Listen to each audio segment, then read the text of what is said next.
So we were examining this, Steve, from the perspective of how can we prevent terror groups from using social media to benefit them, to include trying to dissuade them. So during our research, we recognized, oh my gosh, the actual technology is ambivalent to the user, and some folks who want to manipulate public thinking could do so. And we briefed this to the highest levels, and I don't think they didn't believe us, Steve. I don't think they could conceive of a political party weaponizing it, and that's what's happened here.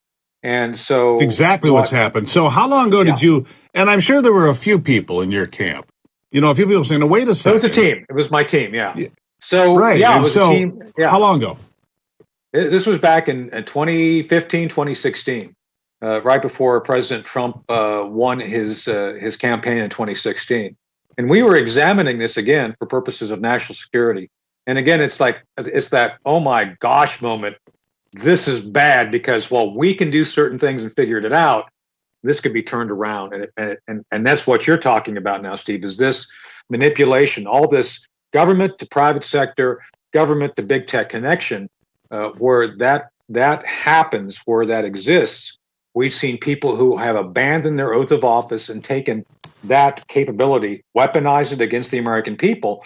And anything that, and I'll just say it, the Democrat Party, who's now in control, does not like, they now have enlisted Facebook, Twitter, all the other big tech organizations that respond to Joe Biden's White House, and decided that the private sector would be the ones who undermine the First Amendment, not the government. It's by proxy.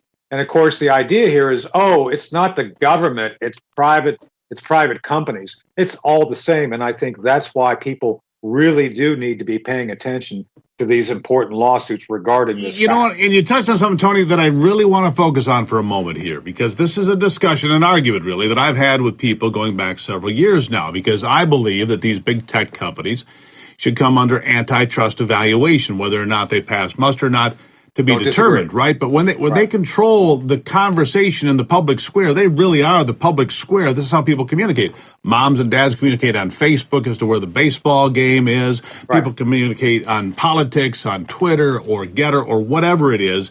And to say that it's a private company, because that's the shield they hide behind. Well, it's a private company. Right. They can do as they please. Well, Ma Bell couldn't do it wanted to, and you could not get on Ma Bell and monitor phone calls, but they think they can get on my device right here and monitor what I'm doing on my phone or my computer or everything else. What's the difference? And my answer is there's no difference, except that they're allowing it to happen and they're pushing it to happen.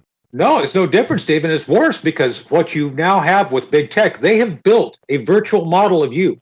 eBay, Amazon, Twitter, they've all taken and digitized you. Anytime you touch the keyboard, you do something, they're recording that. And they build a model, and that's what it's like the voodoo thing, Steve, they poke the pins in it. They've got a voodoo doll of you, and they're poking you away. So this is what I've been trying to warn people for a long time now. Big tech is making virtual models of people for purposes of trying to modify, mitigate, and enhance behavior. And this is where the government's figured it out that, it's not us, it's them. We're just making suggestions, and that's where we need to get to the bottom of this.